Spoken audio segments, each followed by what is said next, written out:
Donc, je vais vous présenter la conférence. Donc, attendez, je vais juste réduire. Voilà, comme ça je vois. Alors, donc non, l'euthanasie n'est pas la solution à l'agressivité du chien. Donc, je vais vous présenter le plan de cette conférence, de cette soirée.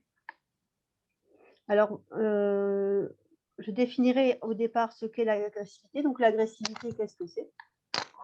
Ensuite, je parlerai de l'agressivité versus l'agression, donc souvent une confusion entre les deux termes et la finalité de ces deux termes. Je parlerai de l'éthologie du chien, donc du comportement du chien. Le chien et l'humain, un fonctionnement différent.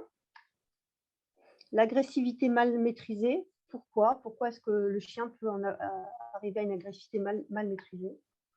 L'euthanasie, définition et dérive.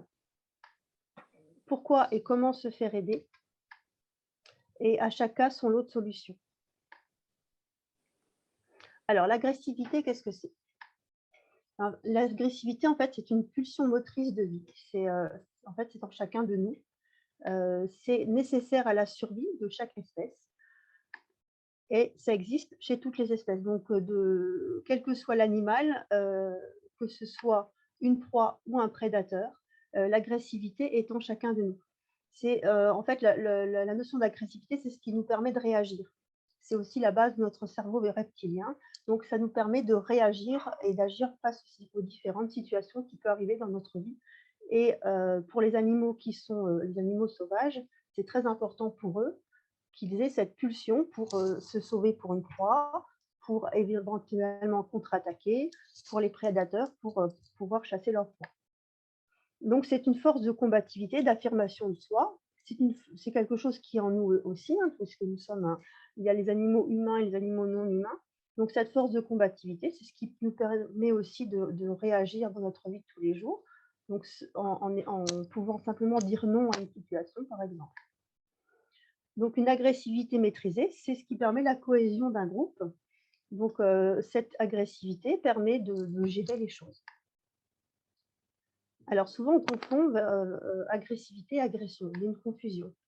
Donc, dans un groupe, qu'il soit d'un animal humain ou non humain, un bon leader a une agressivité qui est gérée. En fait, son agressivité lui permet de gérer les situations, de répondre à chaque situation et de gérer les conflits qui peuvent être présents autour de lui. En fait, l'agression, c'est le dernier stade de l'agressivité. On peut gérer les choses avec une agressivité maîtrisée. Donc, au niveau du langage, on va gérer les choses autour de soi. L'agression, c'est vraiment le stade quand on ne maîtrise plus rien. Souvent, donc, chez les animaux, il y a une ritualisation dans l'agressivité. Donc, un chien va pouvoir, par exemple, au départ, lever un petit peu les babines, il peut grogner, etc. Donc, il y a une certaine ritualisation et qui peut aller éventuellement, quand il ne peut plus la gérer, vers l'agression.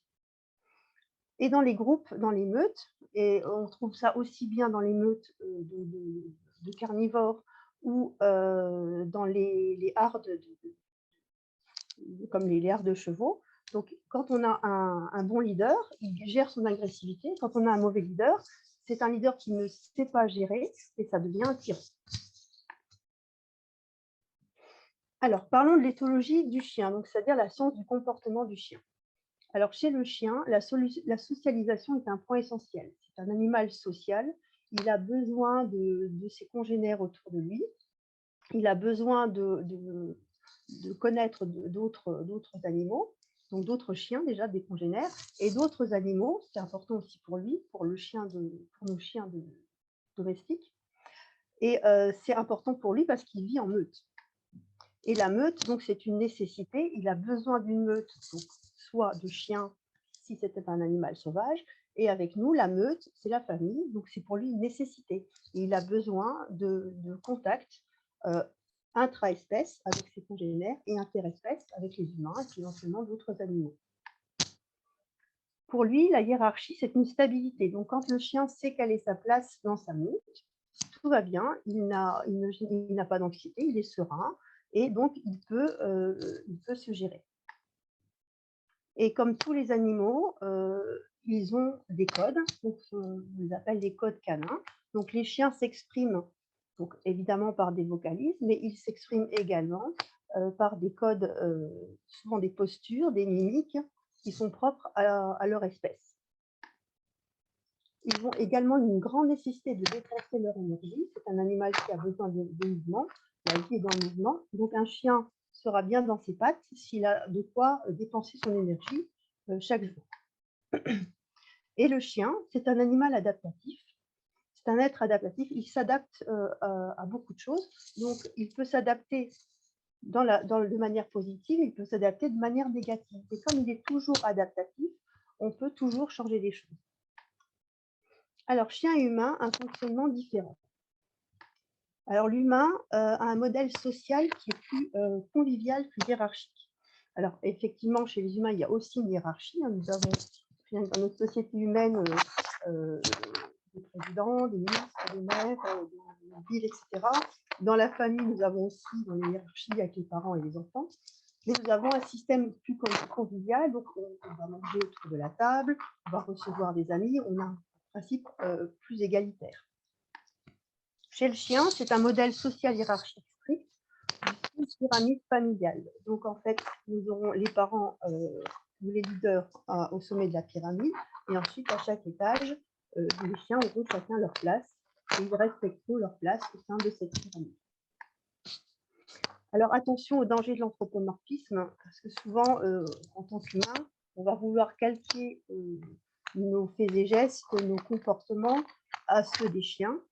Et en fait, nous, on va comprendre certaines choses, certaines manifestations du comportement canin à notre manière d'humain. Et on peut souvent ne pas comprendre ce que le chien veut.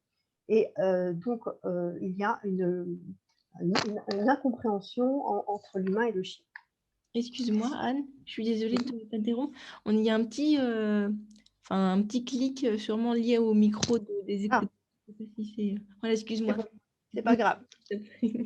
J'ai réglé la chose.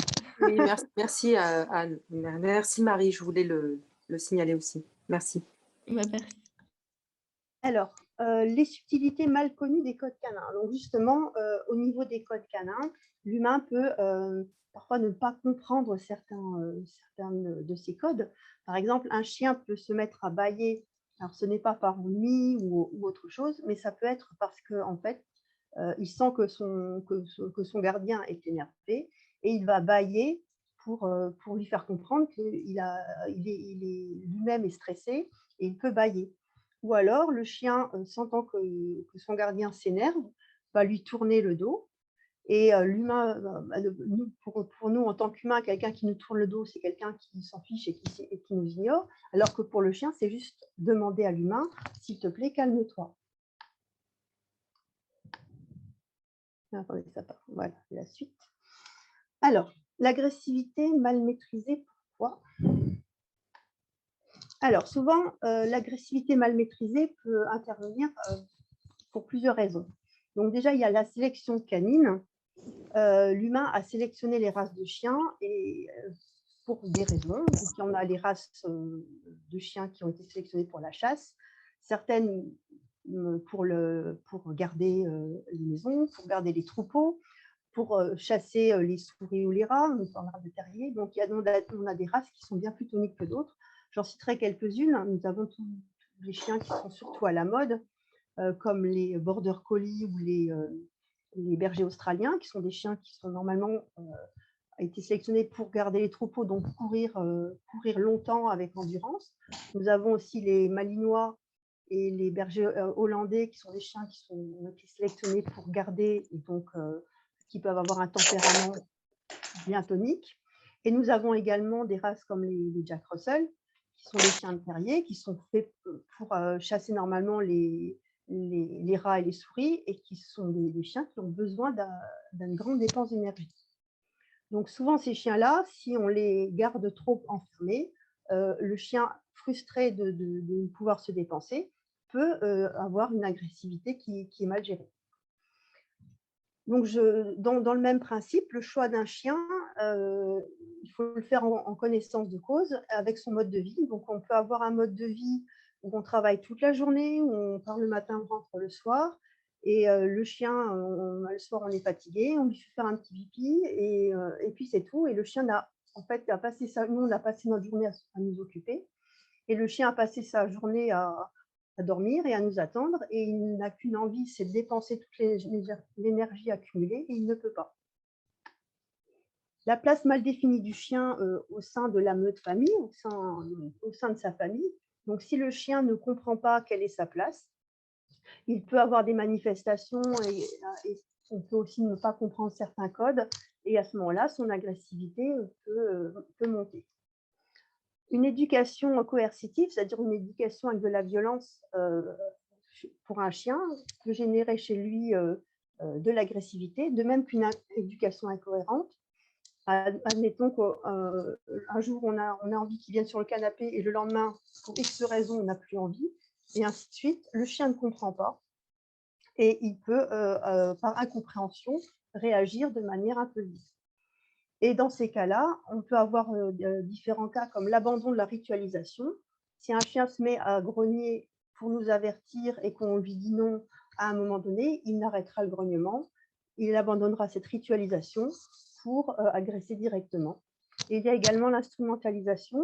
Donc, il faut se méfier aussi des chiens qui ont été éduqués au mordant, par exemple, qui, par certains gestes ou par certaines paroles, peuvent à ce moment-là devenir plus agressifs. En même temps, je parlerai du passé traumatique de certains animaux qu'on adopte en refuge. Certains animaux ont eu peut-être un passé difficile et on ne sait pas comment ils ont été traités auparavant et ils peuvent aussi avoir des réactions imprévisibles. La peur, qui peut être chez un animal qui a été battu ou maltraité, et la douleur. Donc évidemment, la douleur, c'est comme chez nous, quand un animal a très mal, il ne peut à ce moment-là pas se maîtriser et son agressivité peut monter. Attention aux enfants, ne jamais laisser un enfant seul avec un chien. Donc un enfant, c'est un enfant, il n'a pas la maîtrise de tous ses gestes, il peut crier, il peut s'agiter, il peut courir.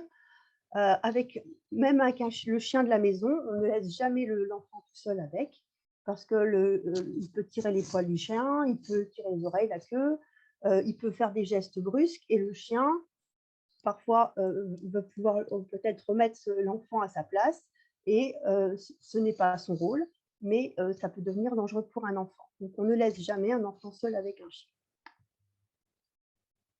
Alors, l'euthanasie, définition et dérive. Alors, j'ai pris la définition de l'euthanasie dans le Robert.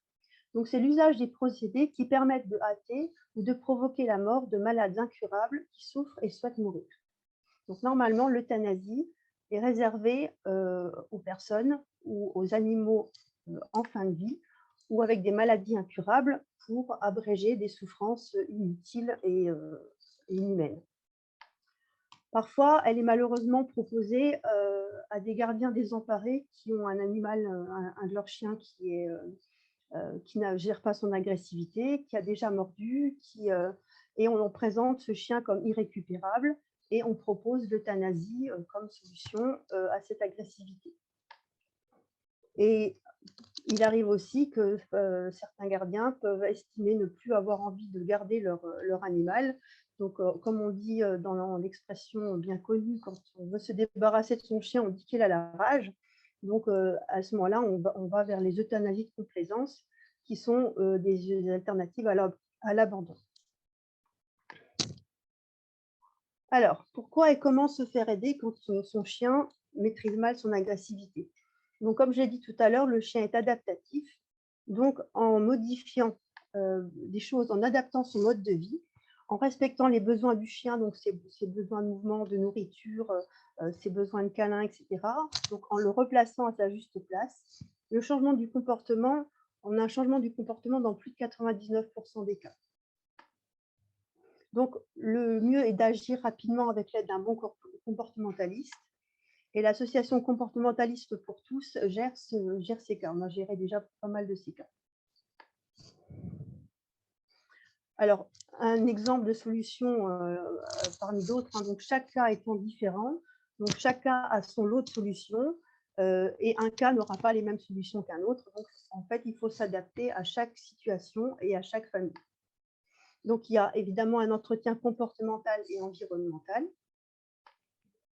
L'utilisation ciblée et guidée d'outils de protection. Évidemment, quand on a un chien qui peut avoir des manifestations agressives, le comportementaliste va aider les membres de la famille à utiliser certains outils.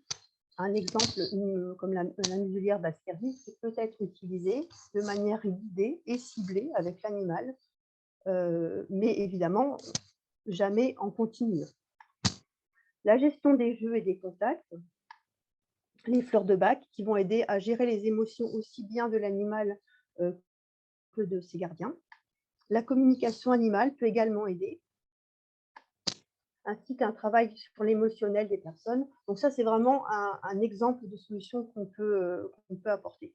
Alors évidemment, ne restez pas seul et vous pouvez faire appel à notre association qui sera un plaisir de vous aider dans ces cas-là. Merci.